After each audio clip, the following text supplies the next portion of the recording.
आगे बढ़ते हैं फिर रोटेशन में। देखो हम लोगों ने लास्ट लेक्चर में प्योर रोटेशन देखा था, प्योर रोटेशन या जिसको हम लोगों ने बोला था फिक्स्ड एक्सिस रोटेशन, ठीक है ना। अब हमारा अगला पॉइंट है, अब देखो ट्रांसलेशन मोशन क्लियर है, ट्रांसलेशन में क्या होता है, प्योर रोटेशन में क्या होता है ये भी क्लियर है। ट्रांसलेशन में हम लोग यूज करते हैं F equal to M A, pure rotation में यूज करते हैं torque equal to I alpha. Translation में काइनेटिक एनर्जी लिखते हैं half M V square, pure rotation में काइनेटिक एनर्जी लिखते हैं हाफ आई ओमेगा स्क्वायर। तो हम लोगों ने जो स्टार्टिंग में 3 टाइप के मोशन डिफाइन किए थे, तो उसमें प्योर रोटेशन वाला पार्ट हो गया है, ट्रांसलेशन हो गया, रोटेशन हो गया। अब हम लोग बढ़ते हैं कंबाइंड मोशन की तरफ, ठीक है ना। तो अगला हेडिंग हमारा पड़ेगा कंबाइंड मोशन। कंबाइंड मोशन का मतलब है ट्रांसलेशन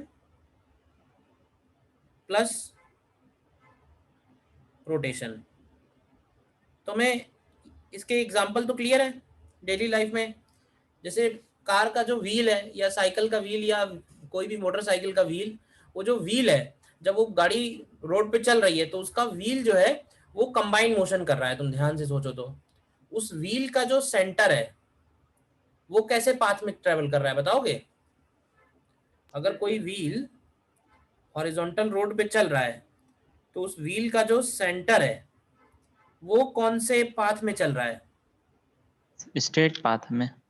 सेंटर जो है वो स्ट्रेट लाइन पाथ में चल रहा है, और सेंटर पे के पास v है और इस बॉडी के पास ओमेगा है, मतलब इसके पास v भी है और इसके पास ओमेगा भी है।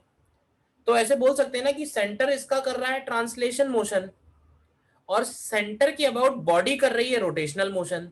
तो हमने एक तरह से दोनों मोशन कंबाइन कर दिए हैं, बताओ। तो ऐसी सिचुएशन में हम लोग क्या करते हैं, अगर इसको हमें सॉल्व करना होता है, समझना ध्यान से, तो हम क्या करते हैं इसका ट्रांसलेशन और रोटेशन दोनों पार्ट अलग अलग कर सकते हैं। मतलब एक पार्ट जिसको हम लोग बोलते हैं प्योर ट्रांसलेशन और एक पार्ट जिसको हम लोग बोलते हैं प्योर रोटेशन, ठीक है। मतलब प्योर ट्रांसलेशन और प्योर रोटेशन दोनों को ऐड कर दें तो हमें कंबाइंड मोशन मिल जाएगा। तो बताओगे कि प्योर ट्रांसलेशन में क्या वेलोसिटी होगी, हर एक पॉइंट की सेम वेलोसिटी होगी या अलग अलग होगी, बताओ। सेम होगी। प्योर ट्रांसलेशन का मतलब है कि बॉडी के ऊपर जितने भी पॉइंट्स हैं उन सभी का वेलोसिटी सेम है। देखो इसको ड्रॉ कर लेते हैं। अच्छा कुछ डिफरेंट पॉइंट्स ही बना देते हैं, बॉटम वाला पॉइंट पी बोल देते हैं, ये टॉप मोस्ट वाला पॉइंट ए बोल देते हैं, इसको बी बोल देते हैं, और ये इधर वाला पॉइंट डी बोल देते हैं। देखो ध्यान से, तो point A, point B, point C, point P, इन सभी का वेलोसिटी वी है, ठीक है। इसी को हम लोग बोल रहे हैं प्योर ट्रांसलेशन। अच्छा प्योर रोटेशन में बताओगे कि सेंटर की क्या वेलोसिटी होगी, pure rotation zero. Pure rotation में सेंटर की वेलोसिटी 0 होगी, करेक्ट। और ये बॉडी घूम रही है ओमेगा से, तो जरा बताओगे कि पॉइंट ए की क्या वेलोसिटी होगी, पॉइंट ए की वेलोसिटी किधर होगी और कितनी होगी, तो इधर राइट साइड में होगी आर ओमेगा इधर। पॉइंट पी की वेलोसिटी क्या होगी, माइनस ओमेगा। माइनस नहीं बोलो, ये बोलो कि आर ओमेगा लेफ्ट में होगी, लेफ्ट में। ठीक है। अच्छा इधर बी पॉइंट की इसी तरह से, बी पॉइंट की वेलोसिटी आर ओमेगा नीचे की तरफ होगी, और इधर डी पॉइंट की वेलोसिटी आर ओमेगा ऊपर की तरफ होगी। देखो मैंने ये तो वो पॉइंट लिए हैं जो उसके सरकमफेरेंस पे हैं, समझना, जो उसके सरकमफेरेंस पे है। बीच में भी बहुत सारे पॉइंट होंगे ना जिनकी स्पीड अलग अलग होगी, डायरेक्शन भी अलग अलग होगा और उनका मैग्नीट्यूड भी अलग अलग होगा। तो कई बार क्या है कि अगर हमें ये पता करना है सबसे पहले कि डिफरेंट पॉइंट्स का क्या वेलोसिटी है, डिफरेंट पॉइंट्स का क्या वेलोसिटी है, तो बताओगे कैसे निकालेंगे।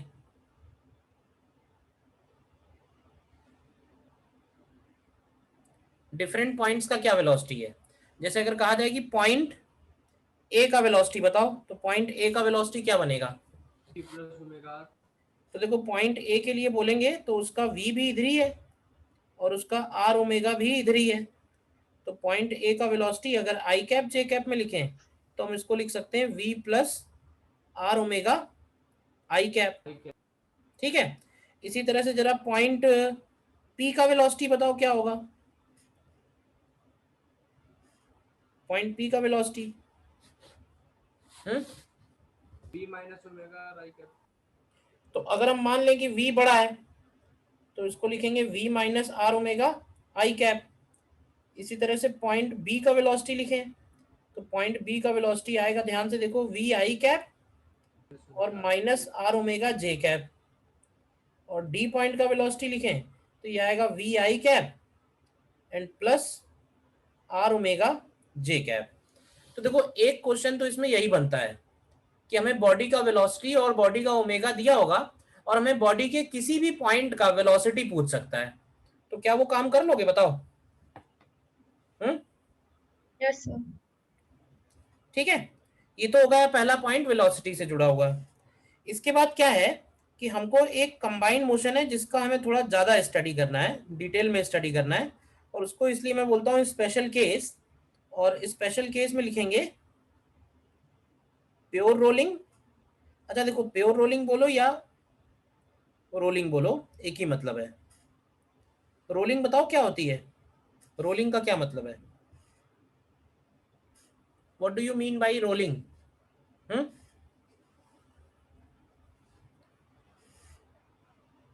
तो इसमें हम लोग ऐसे लिखेंगे, a spherical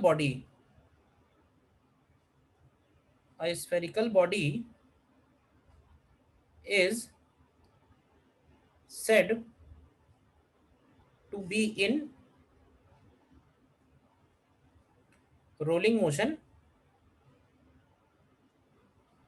if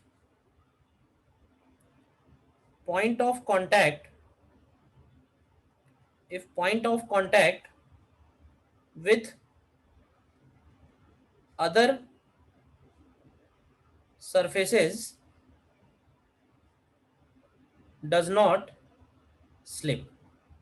तो ये समझ लो, ये जो मैंने लिखा है ना कि point of contact with other surfaces does not slip, तो ये प्योर रोलिंग या रोलिंग मोशन का एक तरह से कॉन्सेप्ट हो गया।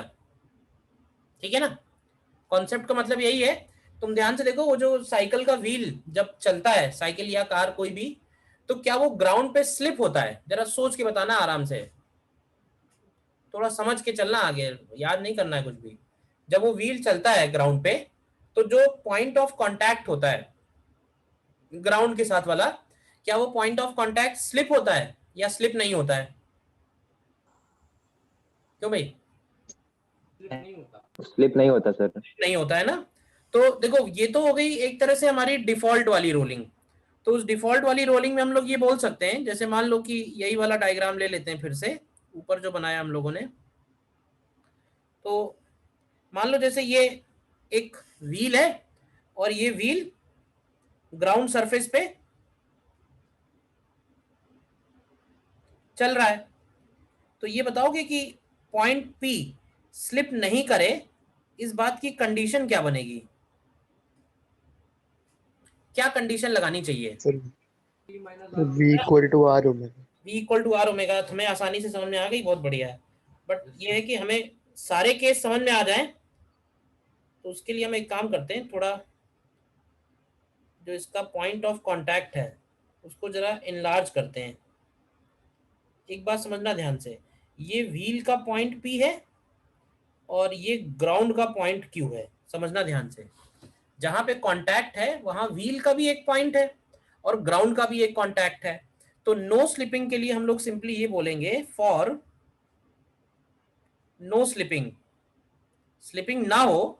तो देखो दो सरफेसेस के बीच में स्लिपिंग ना हो की कंडीशन ये है कि दोनों सरफेसेस का वो जो पॉइंट ऑफ कांटेक्ट है उसका वेलोसिटी सेम होना चाहिए। तो अगर हम यहाँ पे सेम करते हैं तो क्योंकि जो Vp है, Vp की वैल्यू है v माइनस आर ओमेगा, और Vq क्योंकि ग्राउंड का पॉइंट है तो उसकी वेलोसिटी है 0। तो हमें यहाँ से रिलेशन मिल जाएगा v equal to R omega या omega is equal to v by R. ठीक है ना, तो ये ध्यान रहेगा, रोलिंग ऑन फिक्स सरफेस की कंडीशन हो गई है। Rolling on fixed horizontal surface का ये कंडीशन हो गया है। बोलो, कुछ डाउट है तो बताओ। हाँ सर।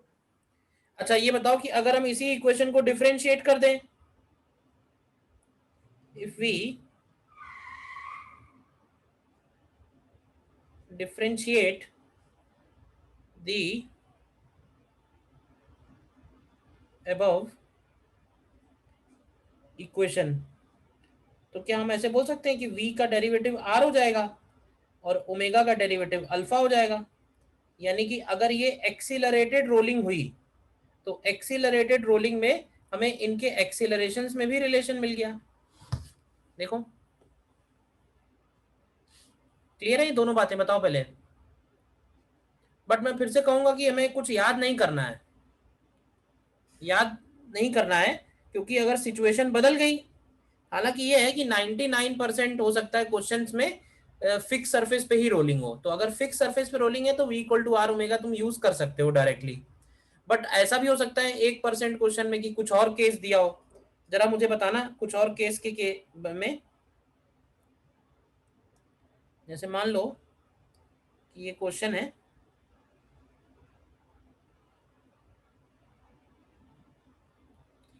ठीक है, मान लेते हैं ये फिक्स सरफेस है और इसके ऊपर इस तरह से एक प्लैंक है,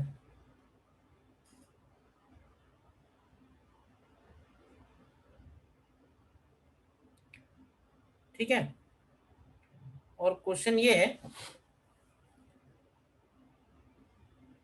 the sphere is in rolling motion. हमें निकालना है फाइंड डिस्प्लेसमेंट ऑफ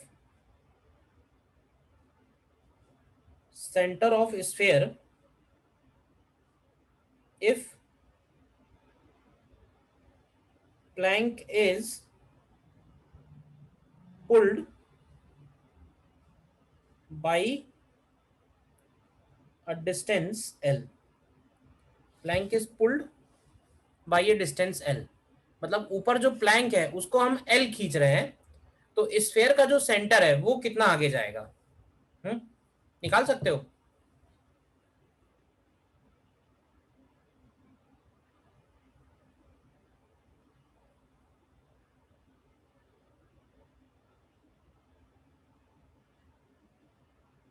L/2।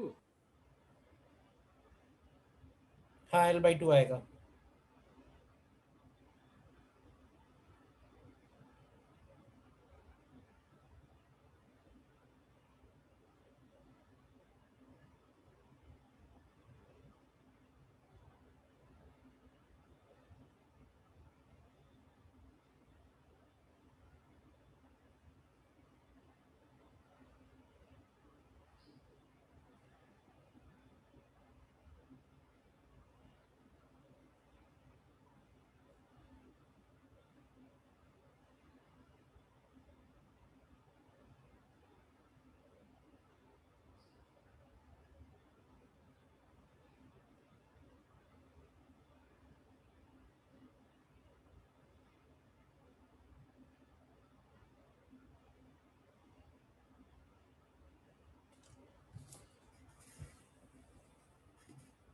देखो इस केस में क्या होगा, हम अगर मान लें कि इस जो स्फीयर है ये v स्पीड से आगे जा रहा है और ओमेगा से घूम रहा है, तो अब देखो यहाँ पे दो पॉइंट ऑफ कांटेक्ट हैं, पॉइंट P भी पॉइंट ऑफ कांटेक्ट है और पॉइंट A भी पॉइंट ऑफ कांटेक्ट है, तो दोनों जगह हम रोलिंग की कंडीशन लगाएंगे।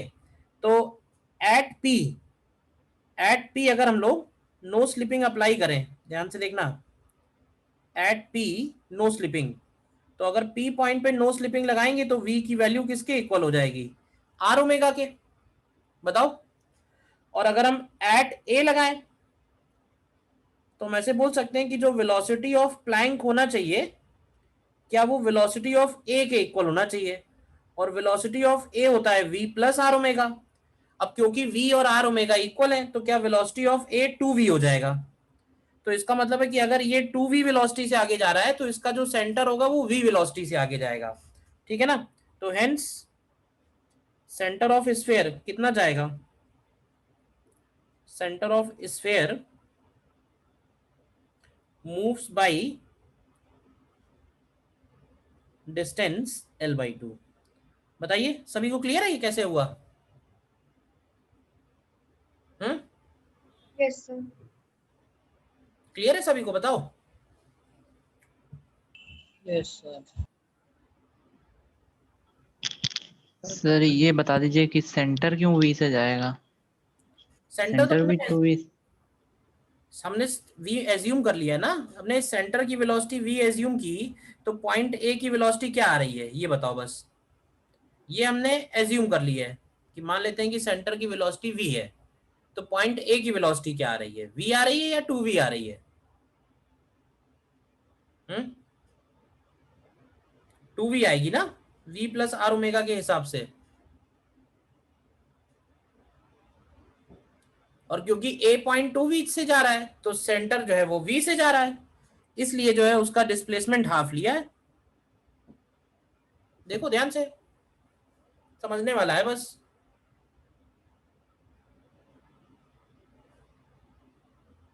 बताइए।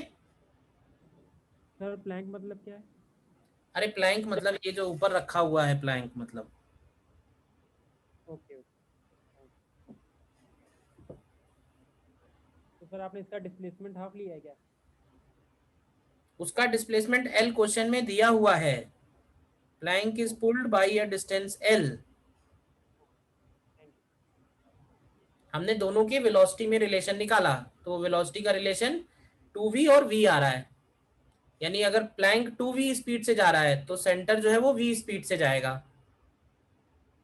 विजुअलाइज नहीं हो रही है ये बात? क्यों भाई? सर अगर नीचे होता प्लैंक मूवेबल? अगर प्लैंक नीचे होता तो हम लोग रिलेशन तो निकाल सकते थे, बट ऐसे डायरेक्ट नहीं बोल सकते क्योंकि और भी बातों पे डिपेंड करेगा। मतलब उसमें क्वेश्चन कुछ और बन सकता था। देखो मैं कुछ और क्वेश्चन बना के देता हूँ, ये क्वेश्चन नहीं बनता, बस ये है, ठीक है। क्वेश्चन इसमें ये होता कि क्वेश्चन इसमें ऐसे बन सकता है कि ये स्फीयर जो है, मान लो प्लैंक जो है आगे जा रहा है v1 से, स्फीयर आगे जा रहा है v2 से, और ये स्फीयर रोल कर रहा है पीछे की तरफ ओमेगा से। तो हमें इसमें ये पूछा हो सकता है कि find relation between v1 v2 and omega such that sphere does not slip, sphere does not slip with respect to Planck। Radius मान लेना इसका r है। ये क्वेश्चन इसमें बन सकता था कि v1 v2 और ओमेगा में क्या रिलेशन होना चाहिए जिससे स्फीयर उसके ऊपर स्लिप ना करे।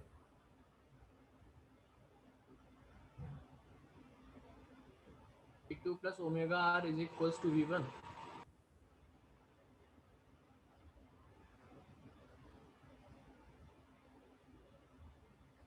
सर इसमें तो दोनों दो रिलेशन बनेंगे, डिपेंड करेगा v2 बड़ा है ओमेगा r से या फिर नहीं है। नहीं नहीं नहीं, उससे मतलब नहीं है। v1 v2 ओमेगा बस दिए हुए हैं, कोई भी वैल्यूज दिए हुए हैं। v2 plus omega r is equals to v1 है।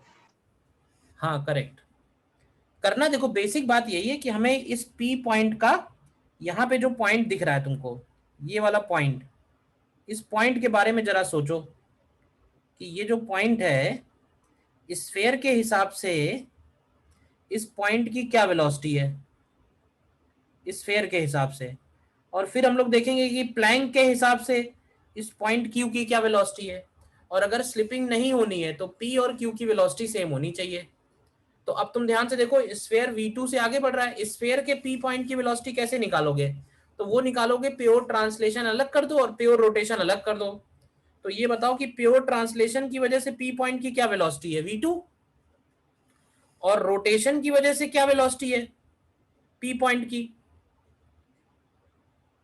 रोटेशन की वजह से पी पॉइंट की क्या वेलोसिटी है, तो रोटेशन की वजह से है आर ओमेगा, तो आर ओमेगा भी इधर ही है, V2 भी इधर ही है, आसानी से कर सकते हो, थोड़ा सोचो ध्यान से। पी पॉइंट की वेलोसिटी V2 भी इधर ही है और आर ओमेगा भी इधर ही है, और Q पॉइंट की वेलोसिटी है V1, तो फॉर नो स्लिपिंग क्या लिखेंगे, for no slipping Vp is equal to VQ, तो यहां से आ जाएगा V1 is equal to V2 plus R omega. बताओ नहीं आया समझ में, ज्यादा डिफिकल्ट है? नहीं सर, आ गया।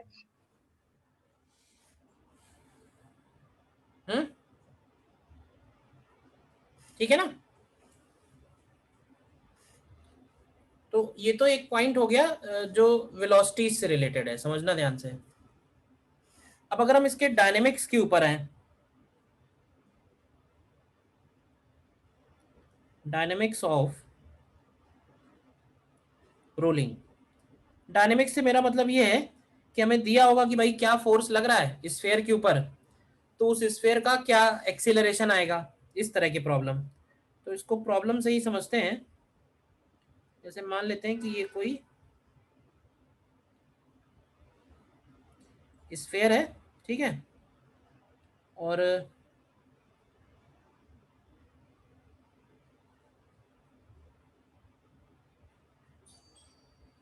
m मास r रेडियस, स्फीयर के सेंटर पे एक कांस्टेंट फोर्स लग रहा है, ठीक है, और जो सरफेस है वो सफिशिएंटली रफ है। सफिशिएंटली रफ का क्या मतलब होगा, सफिशिएंटली रफ है इसका क्या मतलब है, no slipping sir. Sufficiently rough का मतलब भी नो स्लिपिंग है, मतलब इतना रफ है कि स्लिपिंग कभी नहीं होगी, और स्लिपिंग नहीं होगी तो कौन सा फ्रिक्शन लगेगा, स्टैटिक लगेगा या काइनेटिक लगेगा, स्टैटिक। स्टैटिक फ्रिक्शन लगेगा। अब जरा ध्यान से ये बात सुनना मेरी, कि जो रोलिंग मोशन है, रोलिंग मोशन एक तरह का बैलेंस्ड मोशन है, ठीक है। बैलेंस मोशन से मतलब ये है कि रोलिंग के अंदर ट्रांसलेशन भी है और रोलिंग के अंदर रोटेशन भी है, और ट्रांसलेशन और रोटेशन इस तरह से बैलेंस होते हैं कि जो पॉइंट ऑफ कांटेक्ट है वो स्लिप नहीं होना चाहिए, करेक्ट। अब अगर ये स्फीयर रोल करने वाला है और क्योंकि हम फोर्स लगा रहे हैं, तो देखो अगर फोर्स लगा रहे हैं तो एक्सीलरेशन होगा, करेक्ट। तो हम सबसे पहला काम तो ये करेंगे कि इसका एक्सीलरेशन एज्यूम करेंगे। तो मान लेते हैं कि इसका एक्सीलरेशन ए आगे की तरफ है, सेंटर का एक्सीलरेशन। ये जो एक्सीलरेशन ए है ये किसका है, ये इसके सेंटर का एक्सीलरेशन है। तो अब ये बताओगे कि अगर ये रोल कर रहा है तो इसका अल्फा कैसा लेना चाहिए, क्लॉकवाइज लेना चाहिए या एंटी क्लॉकवाइज? अगर ये क्लॉकवाइज लेंगे तो इसके पास अल्फा भी है। तो ये तो हो गई कंबाइंड मोशन की बात कि एक्सीलरेशन भी है और एंगुलर एक्सीलरेशन भी है। अब मुझे बताओ कि अगर नो स्लिपिंग होनी है तो अल्फा और ए में क्या रिलेशन होना चाहिए, is equals to alpha R, A equal to alpha R, यानी कि अल्फा को लिख सकते हैं क्या हम लोग ए अपॉन आर, क्यों भाई? Yes sir. अब ध्यान से बताना, ध्यान से देखना, इसको एक्सीलरेशन देने के लिए तो फोर्स प्रेजेंट है, यस सर। और कौन कौन से फोर्स लग रहा है इसके ऊपर, और इसके नॉर्मल ऊपर लगेगा, लग रहा है फ्रिक्शन लगेगा। mg, और इसके ऊपर लग रहा है mg, और इसके नॉर्मल ऊपर लग रहा है नॉर्मल। तो जरा ये फ्रिक्शन। बताओ सबसे पहले तो कि क्या इसको नॉर्मल mg और f इन तीनों में से कोई सेंटर के अबाउट टॉर्क देगा? No sir. तो फिर टॉर्क कहां से आ रहा है, क्योंकि अल्फा अगर बॉडी के पास है तो टॉर्क भी होना चाहिए। फ्रिक्शन। फ्रिक्शन, फ्रिक्शन से आएगा। तो फ्रिक्शन कहाँ लगना चाहिए जिससे कि टॉर्क क्लॉकवाइज हो, राइट में लगना चाहिए या लेफ्ट में लगना चाहिए? लेफ्ट में से। लेफ्ट। फ्रिक्शन लेफ्ट में लगना चाहिए, तो हम लोग क्या करेंगे कि फ्रिक्शन और लगा देंगे, तो ये फ्रिक्शन हो गया लेफ्ट में, ठीक।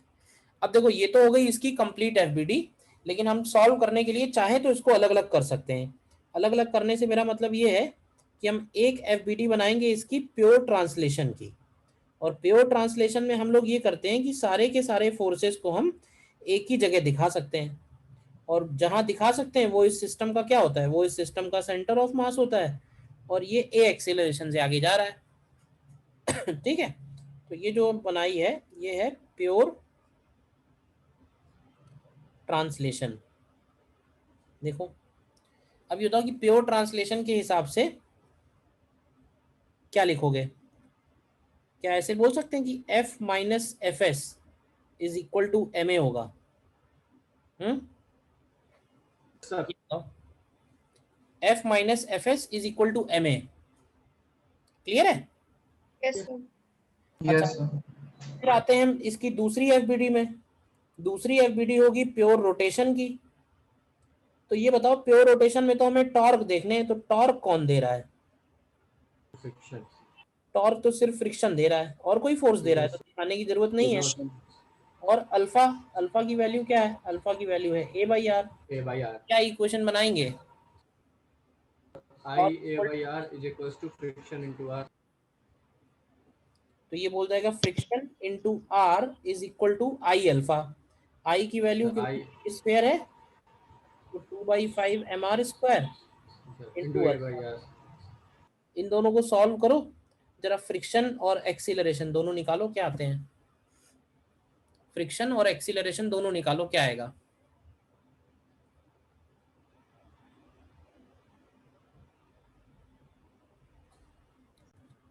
इन दोनों को अगर हम सॉल्व करते हैं, ऐड कर दें सीधे सीधे, तो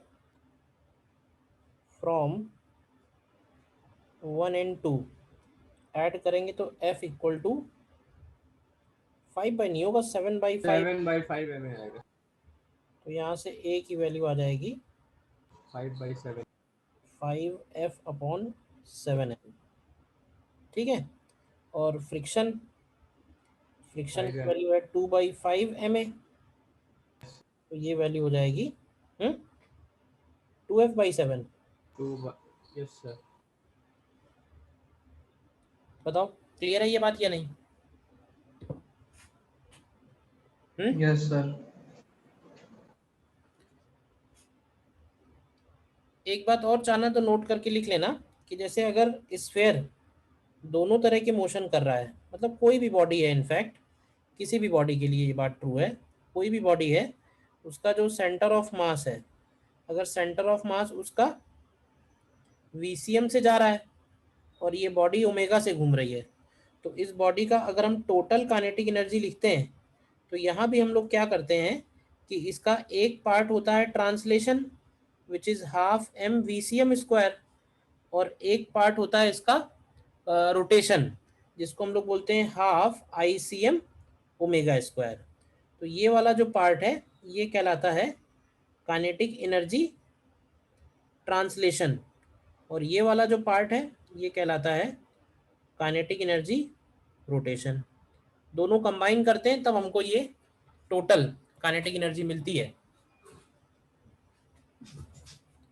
पूरा कंबाइन करते हैं तब हमको ये टोटल काइनेटिक एनर्जी मिलती है। ठीक है, अच्छा नेक्स्ट क्वेश्चन करना है इसके बाद।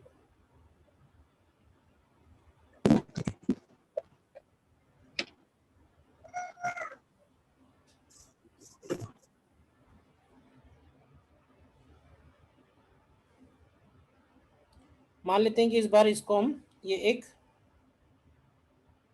सिलेंडर ले रहे हैं, ठीक है, m मास r रेडियस, और जो सरफेस है वो सफिशिएंटली रफ है, और हमने इस बार फोर्स लगाया हुआ है उसके टॉप मोस्ट पॉइंट पे। देखना ध्यान से, तो जरा बताओगे कि इसका एक्सीलरेशन क्या होगा, कितना फ्रिक्शन लग रहा होगा। सेम वैसे ही काम करना है जैसे पिछला क्वेश्चन किया है। देखो सबसे पहला काम ये होगा, क्योंकि फोर्स लग रहा है तो हम इसके सेंटर का एक्सीलरेशन एज्यूम करेंगे। तो मान लेते हैं कि इसका सेंटर ए एक्सीलरेशन से आगे बढ़ रहा है और अल्फा से ये क्लॉकवाइज रोटेट हो रहा है, तो अल्फा की वैल्यू होगी A/R। अब देखो इस आगे लग रहा है। हाँ फ्रिक्शन आगे की तरफ लग रहा है। हाँ, फ्रिक्शन इस केस में आगे लगेगा, लेकिन तो अगर तुम्हें ये बात नहीं विजुअलाइज हो रही है कि फ्रिक्शन कहाँ लगाया जाए, कंफ्यूजन है, तो हम कहीं भी ले सकते हैं। कहीं का मतलब है कि आगे पीछे में ही कहीं लेना, ऊपर नीचे तो नहीं लेना ना। तो फ्रिक्शन सपोज हमने पीछे ले लिया। अब अगर हमने फ्रिक्शन पीछे ले लिया तो जरा ध्यान से इक्वेशन बनाओ। प्योर ट्रांसलेशन में कौन कौन से फोर्सेस दिखेंगे? प्योर ट्रांसलेशन की इक्वेशन तो वैसे ही बनेगी जैसे पिछली वाली थी। एफ आगे की तरफ है, एफ एस पीछे की तरफ है, नॉर्मल ऊपर है और एम जी नीचे है, और इसका जो सेंटर ऑफ मास है वो ए एक्सीलरेशन से आगे जा रहा है। तो यहाँ से हमको मिलता है F minus F S is equal to M A. तो ये हो गया इक्वेशन 1। और अगर हम टॉर्क वाली इक्वेशन बनाए, ध्यान से देखना, तो टॉर्क के लिए हम लोग बोलेंगे कि एक एफ इसका इधर लग रहा है और एक एफ एस इसका इधर लग रहा है, और ये दोनों ही अबाउट सेंटर इसको अल्फा प्रोवाइड कर रहे हैं मिलके। तो ये बनेगा F into R plus F S into R equal to I, I यानी कि M R square by 2, alpha यानी कि ए बाई आर। तो अगर तुमने फ्रिक्शन का डायरेक्शन पीछे लेके सॉल्व किया है तो यहाँ से तुमको मिलेगा 2f is equal to 3 M A by 2। तो यहाँ से a की वैल्यू आ जाएगी 4f अपॉन 3m। क्यों भाई, आ रही नहीं आ रही है? Yes sir. और अगर हम fs की वैल्यू निकालें तो fs की वैल्यू यहाँ से आ रही होगी माइनस एफ बाई 3। तो जैसे ही fs माइनस में आया ना, तो हमें ये बात तुरंत क्लिक कर जानी चाहिए कि हमने जो fs का डायरेक्शन लिया है वो अपोजिट है। दोबारा क्वेश्चन सॉल्व करने की जरूरत नहीं है, सिर्फ fs का डायरेक्शन पलट गया है। ठीक है ना? सर तो अल्फा का भी डायरेक्शन चेंज हो जाएगा? नहीं, अल्फा तो अब ये तुम बताओ, अल्फा हम लोगों ने fs की वजह से थोड़े ना लिया था। अल्फा तो हमने एक्सीलरेशन के हिसाब से लिया था। सीक्वेंस में चलो, सबसे पहले हमने ऊपर फोर्स लगाया है जब स्फीयर के, सिलेंडर के, तो सिलेंडर किधर की तरफ जाएगा? राइट में जाएगा या लेफ्ट में जाएगा? सोचो बिल्कुल ध्यान से। राइट में जाएगा। अब अगर सिलेंडर राइट में जा रहा है, रोल कर रहा है, तो अल्फा किधर होगा? लेफ्ट। हाँ, अल्फा लेफ्ट राइट नहीं होता, अल्फा क्लॉकवाइज और एंटी क्लॉकवाइज होता है बेटा। अगर सिलेंडर आगे की तरफ रोल कर रहा है, राइट साइड में जा रहा है, तो अल्फा किधर होगा जिससे कि ये क्लॉकवाइज होगा? तो बस यही मैं बोलना चाह रहा हूं कि क्लॉकवाइज ही लेंगे। ठीक है ना? अल्फा थोड़े ना हम इस वजह से लेंगे कि फ्रिक्शन इधर हो गया।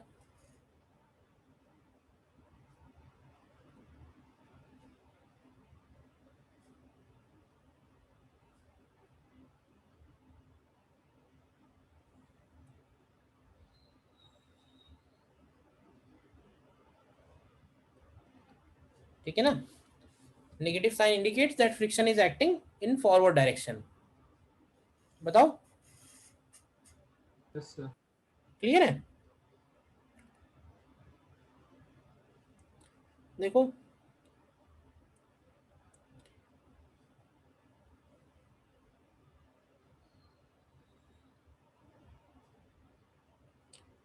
ये एक m मास r रेडियस का एक ये डिस्क है, और इसको हमने रेस्ट से रिलीज किया है, और ये इसके ऊपर थ्रेड हमने पहले से लपेट के रखा हुआ है।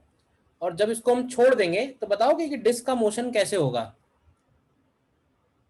डिस्क के ऊपर थ्रेड लपेटा हुआ है और फिर हमने थ्रेड फिक्स कर दिया और डिस्क को छोड़ दिया है, तो डिस्क का मोशन कैसे होगा बताइए? लाइन ट्रांसलेटेड रोटेटरी होगा सर। डिस्क कैसे जाएगी? क्या नीचे जाएगी डिस्क?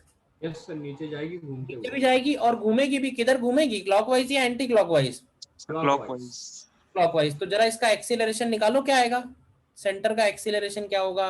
एंगुलर एक्सीलरेशन क्या होगा? थ्रेड में टेंशन क्या होगा? जो भी कुछ निकाल सकते हो सब निकालो। देखो, एक एज्यूम वैसे ही करेंगे। सबसे पहले एज्यूम करेंगे इसका एक्सीलरेशन। इसका जो सेंटर है वो ए एक्सीलरेशन से नीचे जा रहा है मान लेते हैं। अब ये क्या घूम भी रहा होगा? तो घूम रहा है तो इसके पास अल्फा भी होगा। अल्फा और ए में क्या रिलेशन होगा? क्यों भाई? तो देखो यहाँ पे भी क्या है, अगर हम इसको इस तरह से सोचें कि ये पी पॉइंट है, तो यहाँ पे भी पी पॉइंट रेस्ट पे है। रेस्ट पे इसलिए क्योंकि पी पॉइंट जो है एक ऐसे थ्रेड का से जुड़ा हुआ है जो थ्रेड फिक्स है। तो यहाँ पे भी सेम रिलेशन आएगा, ए इक्वल टू आर अल्फा। इसमें कोई डाउट है बताइए? अब इसके ऊपर फोर्सेस कौन कौन से हैं, तो इसका एफबीडी बना लेते हैं। देखो ध्यान से, एफबीडी बनाएंगे तो इसके सेंटर पे लग रहा है mg नीचे की तरफ, ठीक है, टेंशन लग रहा है T इधर की तरफ। तो इसका ट्रांसलेशन का इक्वेशन क्या बनेगा, ट्रांसलेशन का बनेगा mg minus T equal to ma, और टॉर्क कौन प्रोवाइड करेगा, C के अबाउट, क्यों भाई, तो टॉर्क प्रोवाइड करेगा केवल टेंशन, तो T into R equal to I alpha, I की जगह आएगा mr²/2, अल्फा की जगह आएगा a/r। देखो इक्वेशन 2, यहाँ से a निकालो क्या आता है, a की वैल्यू 2g/3 आती है। Yes yes sir. Yes sir tension हो जाएगा mg/3 mg/3 और अल्फा हो जाएगा 2g/3r। बताओ कर लिया नहीं कर लिया, सर हो गया हम्म हो हो गया गया था? सर। हो गया सर। अच्छा और देखो, मान लेते हैं कि एक इंक्लाइंड है, रफ इंक्लाइंड है, और इस इंक्लाइंड के टॉप मोस्ट पॉइंट से हम ऑब्जेक्ट्स रिलीज कर रहे हैं, ठीक है ना, a ring comma hollow sphere, solid sphere and a cylinder are released one by one from the same point,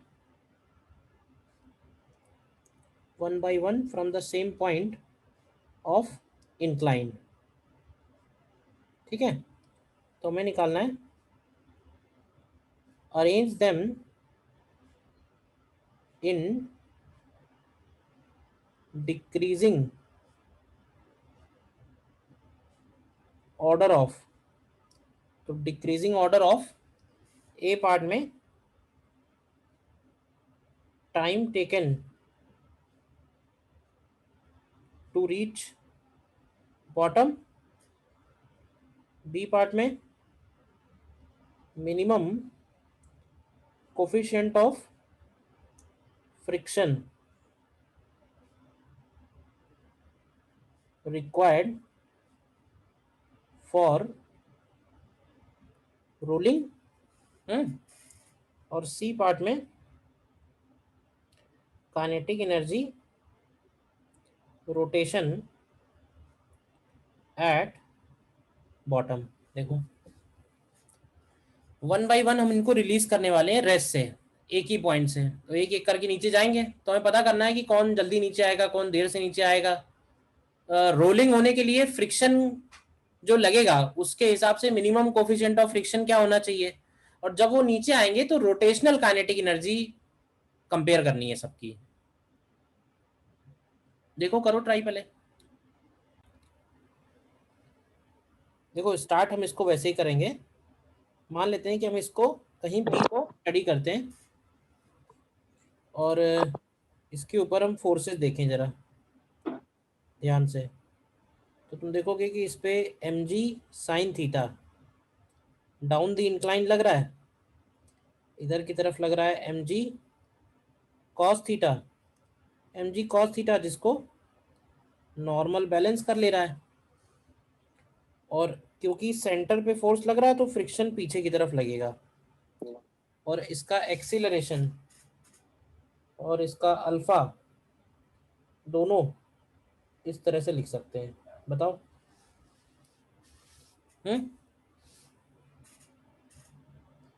इसका एक्सीलरेशन और इसका अल्फा बताइए, तो हम इसका इक्वेशन क्या बनाएंगे, तो इक्वेशन आएगा mg sine theta minus fs is equal to ma, और टॉर्क का इक्वेशन लिखेंगे तो fs into R equal to I, अब देखो आई सबका अलग अलग है, तो ऐसा नहीं सब अलग अलग सॉल्व करो। एक काम करो कि हम आई को लिख देते हैं के एम आर स्क्वायर। भाई के तो सबका अलग अलग है भाई, सभी का moment of inertia some constant into M R square है, और अल्फा को लिख देते हैं ए बाई आर। तो ये हो गया इक्वेशन 2। तो यहाँ से अगर आप एक्सीलरेशन निकालोगे तो देखो एक्सीलरेशन की वैल्यू आ रही है जी साइन थीटा अपॉन 1 प्लस के। छोटा सा रिजल्ट है, वैसे चाहो तो याद भी रखो कि अगर कोई भी बॉडी को, स्फेरिकल बॉडी को हम इंक्लाइन प्लेन से रिलीज करते हैं, जैसे इंक्लाइन प्लेन अगर स्मूथ होता है, याद है, तो स्मूथ में जी साइन थीटा एक्सीलरेशन आया था। अगर रफ होता है और ब्लॉक होता है तो जी sine theta minus mu G cos theta acceleration आया था। और अगर रफ है और स्फेरिकल बॉडी है, रोलिंग हो रही है, तो उसमें एक्सीलरेशन ये निकल के आ रहा है। ठीक है, अब तुम के कंपेयर कर लो। भाई रिंग के लिए के का वैल्यू 1 है, हॉलो स्फेयर के लिए के का वैल्यू 2/3 है,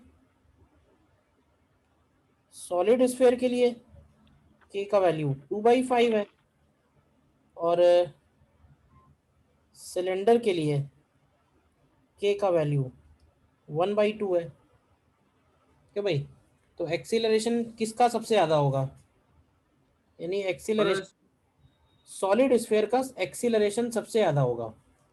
acceleration solid sphere is greater than acceleration cylinder, then acceleration cylinder is greater than acceleration of hollow sphere, and acceleration hollow sphere is greater than acceleration of ring।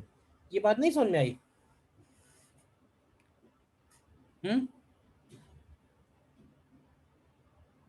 बताइए।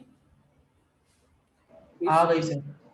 इसलिए time taken के लिए क्या बनाएंगे?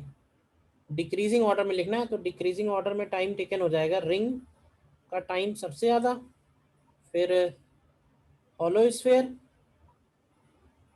फिर cylinder, and सबसे कम time लगेगा solid sphere को, यानी सॉलिड स्फेयर सबसे जल्दी नीचे आएगा। अच्छा, एक्सीलरेशन हम लोगों ने निकाला है, फ्रिक्शन भी निकाल लो। फ्रिक्शन कितना आएगा? फ्रिक्शन की वैल्यू होगी के टाइम्स एम ए। तो फ्रिक्शन हो जाएगा k times m g sine theta upon 1 plus k. अब फ्रिक्शन का अगर हमें कोफिशिएंट निकालना है तो हम क्या करेंगे, इस फ्रिक्शन को लिखेंगे एफ एस मैक्स, और एफ एस मैक्स को लिखेंगे mu M G cos theta, क्योंकि अगर म्यू कोफिशिएंट ऑफ फ्रिक्शन है तो mu M G cos theta बन जाएगा। तो म्यू की जो मिनिमम वैल्यू है रोल करने के लिए वो आएगी के टेन थीटा अपॉन 1 प्लस के। तो इसको ऐसे लिख लो, tan theta upon 1 plus 1 upon K. देखो, तो म्यू की रिक्वायरमेंट किसके लिए सबसे ज़्यादा आएगी? जिसके लिए के सबसे ज़्यादा है। तो म्यू में भी इसी तरह से बनेगा। रिंग के लिए म्यू सबसे ज़्यादा चाहिए, फिर हॉलो स्फेयर के लिए चाहिए म्यू, फिर सिलेंडर के लिए चाहिए, और सबसे कम म्यू रिक्वायर्ड होगा सॉलिड स्फेयर के लिए। मतलब ऐसे भी बोल सकते हैं कि सॉलिड स्फेयर रोल सबसे आसानी से करेगा रिंग और सॉलिड स्फेयर में, अगर हम कंपेयर करेंगे तो। पहले यहाँ तक बताओ, कोई डाउट है तो? कुछ भी डाउट है छोटा बड़ा तो पूछो। सी पार्ट बताएगा कोई?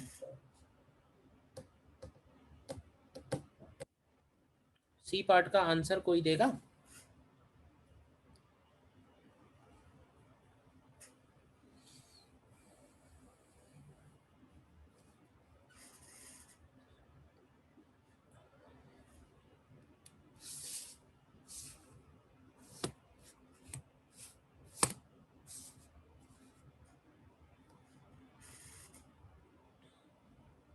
सर ये तो जैसा एक्सेलरेशन वाला ऑर्डर है वही काइनेटिक एनर्जी का भी ऑर्डर हो जाएगा।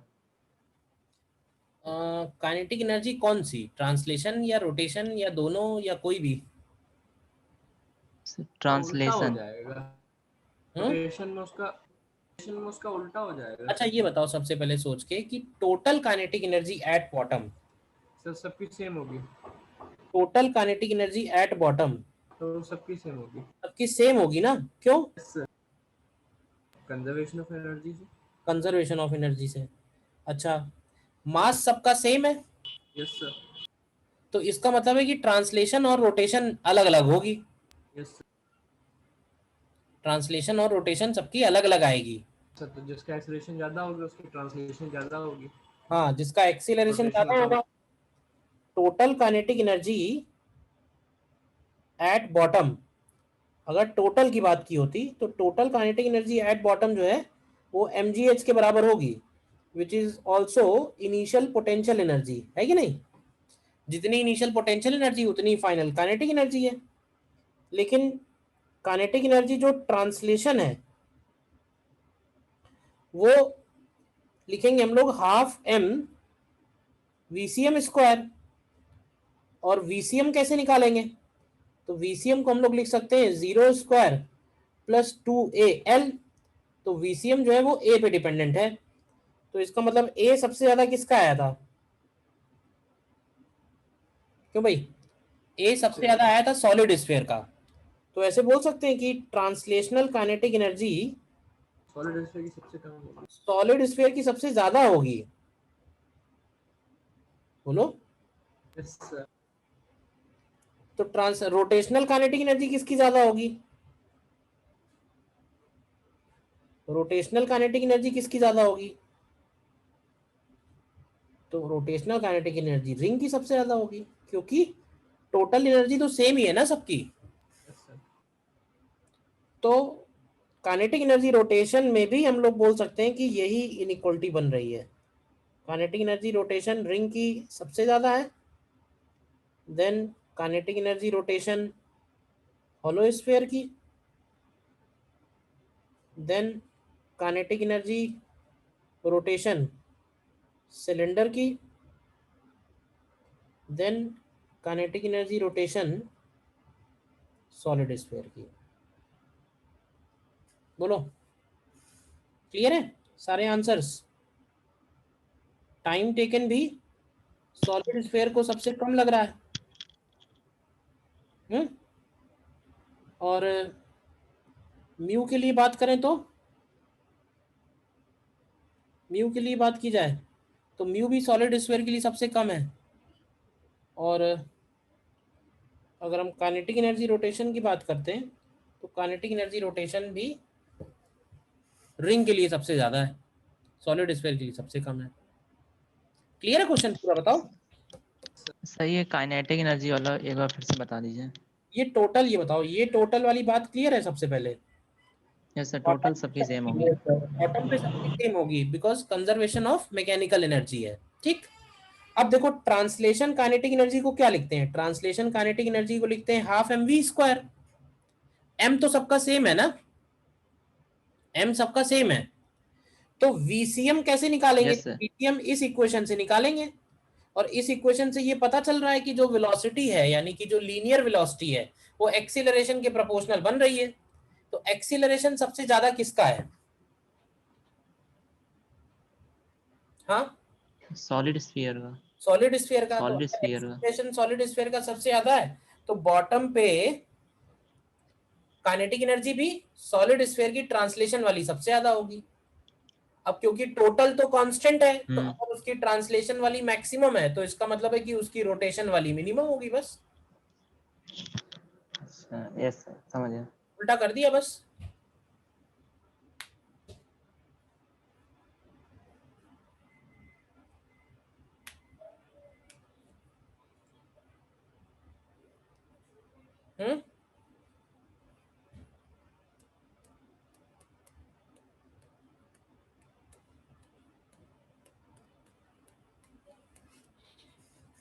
ठीक है, क्वेश्चन इसमें करो। क्वेश्चन नंबर ये 13 देखो। हाँ, ये क्वेश्चन बताना है। हो गया? हो गया सर। सी ऑप्शन आना चाहिए इसका करेक्ट। सेंटर पे फोर्स लग रहा है, तो फ्रिक्शन हम लगाएंगे पीछे की तरफ, सर F/3 ठीक है ना, और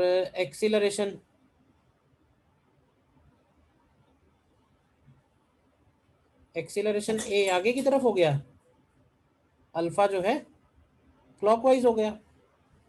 तो ए की इक्वेशन हो जाएगी F minus F S is equal to M A, और एक equation F S into R equal to I, cylinder है तो आई लिखेंगे M R square by 2 into alpha.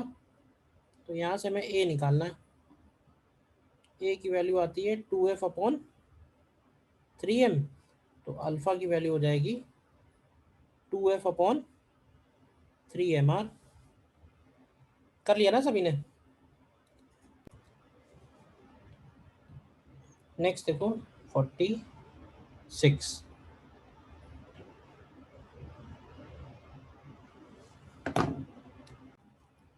देखो इस केस में हम लोगों को एनर्जी कंजर्वेशन लगा सकते हैं, क्योंकि यहाँ से हमने स्फीयर को रेस्ट से रिलीज किया है, और ऐसे समझ लो कि यहाँ तक आते आते इसके सेंटर के पास एक v भी होगा और इसके पास एक ओमेगा भी होगा, क्योंकि रोलिंग हो रही है, तो ओमेगा को लिखेंगे हम लोग v/r, ठीक है। तो हम ऐसे बोल सकते हैं कि पोटेंशियल एनर्जी जो है वो काइनेटिक एनर्जी में बदल रही है, लेकिन काइनेटिक एनर्जी भी यहाँ पे हम दोनों लेंगे, ट्रांसलेशन भी और रोटेशन भी। तो सीधे सीधे हम लिखेंगे loss in potential energy is equal to gain in kinetic energy.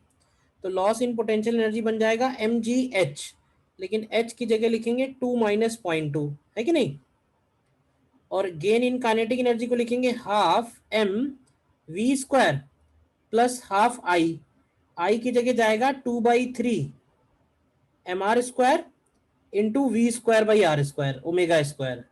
तो यहाँ से एक काम करो, आप v स्क्वायर का वैल्यू निकालो कितना आएगा, और उसके बाद प्रोजेक्टाइल मोशन का क्वेश्चन है ये, रेंज क्या लिखेंगे, रेंज की वैल्यू होती है v square sine 2 theta upon G. करिए जरा कंप्लीट क्या आता है।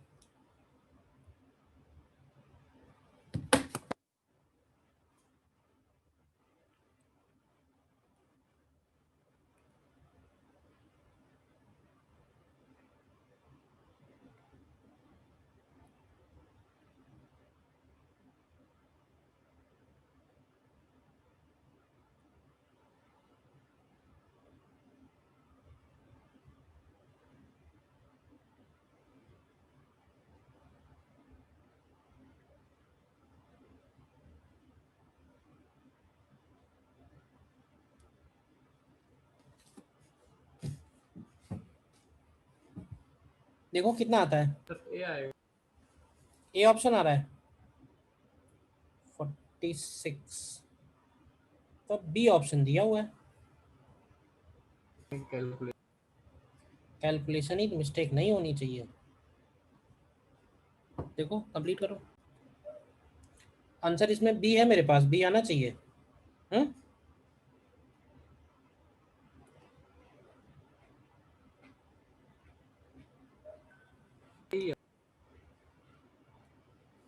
हम्म 12 के तभी A ठीक है।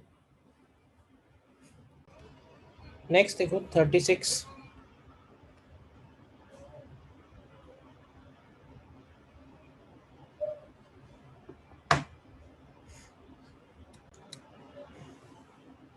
अब देखो इसमें थोड़ा रिवर्स ऑर्डर का क्वेश्चन है कि हमने यहाँ से नीचे से हम ऑब्जेक्ट्स को ऊपर की तरफ भेज रहे हैं,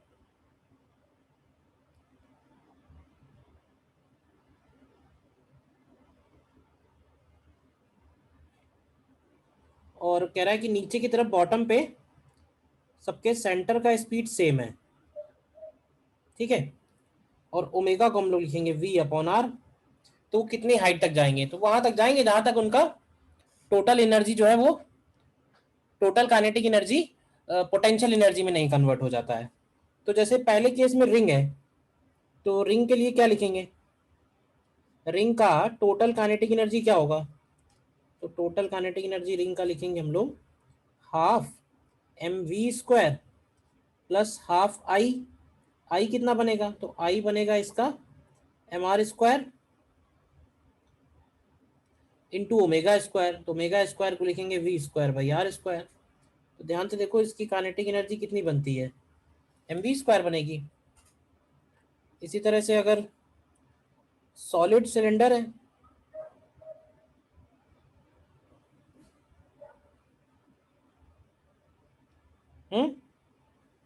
सॉलिड सिलेंडर अगर है तो सॉलिड सिलेंडर का टोटल काइनेटिक एनर्जी बॉटम पे क्या होगा, तो इसको भी इसी तरह से लिखेंगे half mv square plus half I की वैल्यू हो जाएगी mr स्क्वायर बाई 2 और into V square upon R square. तो ध्यान से देखो ये 3/4 mv स्क्वायर आएगी, आ रही है।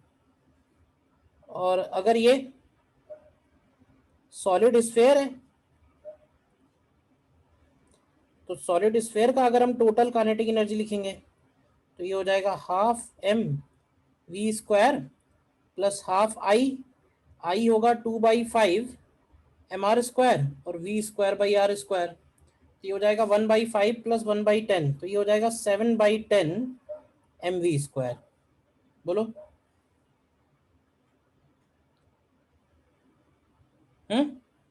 तो रेशियो क्या आएगा, तो हम ऐसे बोल सकते हैं कि जो बॉटम पे काइनेटिक एनर्जी का रेशियो है वही हाइट का रेशियो बनेगा,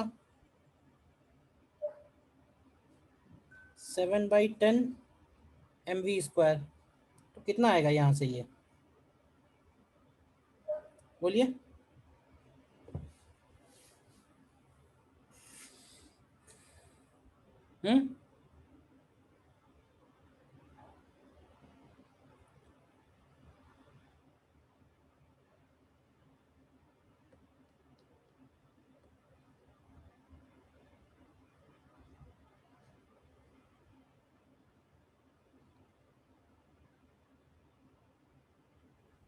सर बी आना चाहिए। बी आ रहा है, बी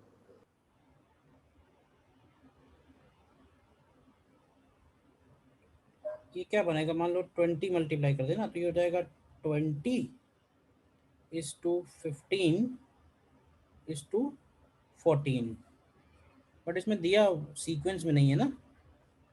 36 का आंसर देखें क्या देखें, सी दिया हुआ है आंसर 10:15:7।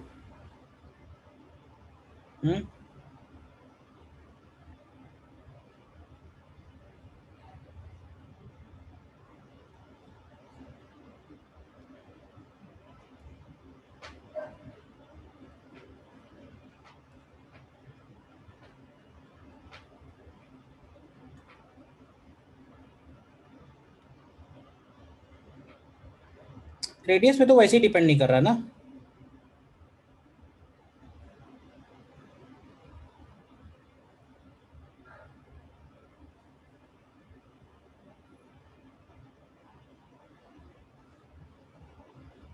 ठीक है ना, ठीक है, आंसर यही है।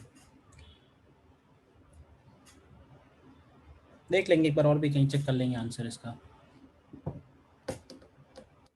ठीक है, तो कंबाइंड मोशन में भी ज़्यादा क्वेश्चन नहीं पूछे गए हैं। अब हमारा जो लास्ट पार्ट बचा हुआ है एंगुलर मोमेंटम, वो बहुत इंपॉर्टेंट है, उसके और बहुत सारे क्वेश्चन पूछे गए हैं, तो उसको चलो फिर कल करेंगे।